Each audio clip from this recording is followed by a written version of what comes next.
Hey everyone, and welcome back to Studio 3B. In this video, I'm going to talk about several valuable facts I've learned while working on Dell PowerEdge R510 servers. But first, a little backstory. I'm a person fortunate enough to have a parent who owns an IT company, and I've been able to receive several of the office's hand-me-down computers, and yes, even enterprise-grade servers. These machines are nothing to scoff at. They typically sport a rock-solid Intel i7 chip between 16 and 32 gigs of RAM, and a small NVIDIA graphics card. Motherboards have included the Z87 Pro and the Asus X79 Sabertooth. A couple years ago, I got my hands on my first of two Dell PowerEdge R510 servers.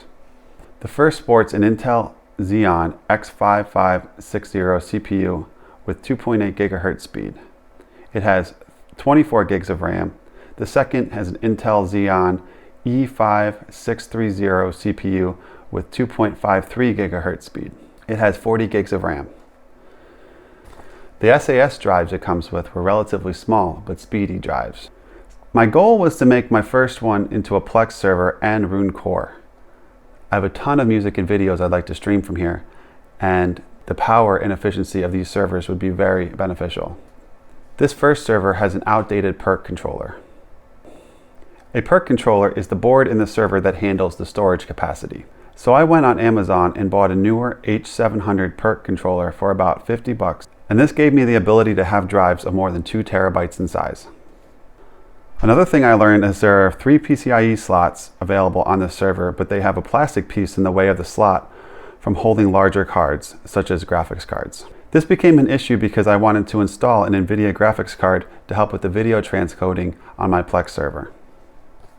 I went online and found a way to fit a bus-powered PCIe card, since there is no PCIe power from the power supply that I know of.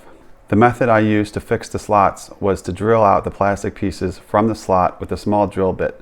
Believe me, this part made me scared, and I used strong caution not to slip.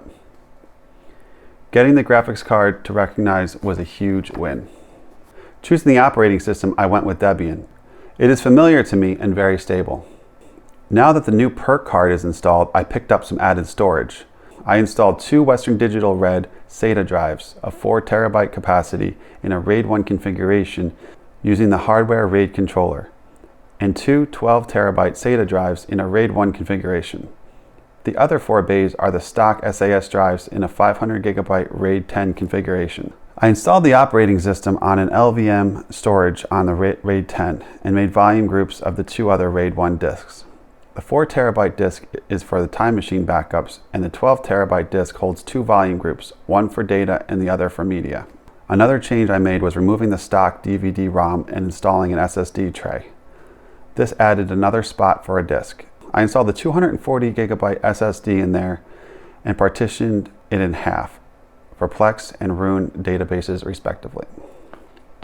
This has been working well for me for some time. Other things needed to get Plex up and running. Installed NVIDIA drivers for the graphics card installed. I have an NVIDIA Quadro K2000 installed, so the driver is a version 470.161.03. Mounted the storage location to a folder. I chose the /SRV location. Installed Plex Media Server and swapped the database location for the SSD mount point. Enabled UPnP and NatPnP in the firewall. Mine is a pfSense firewall. For secure connections on the LAN, I added some custom options to the DNS resolver. Server private domain Plex direct. I opened the correct port on the firewall to the outside world, in my case 55002. I used temp file system for transcoding, /dev/shm. I used the hardware transcoder if it wasn't already set, and tweaked other settings for performance. For Roon core, I mounted the SSD partition at var Roon and was off to the races there as well.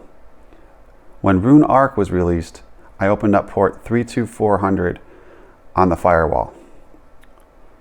This server also acts as a time machine backup and Samba share location. The time machine backup is enabled via particular Samba configuration settings. When I received the second server, I realized it was a better machine. I decided to make it the Plex and Roon server, and the former as storage, using a gigabit LAN connection and an NFS4 file sharing protocol.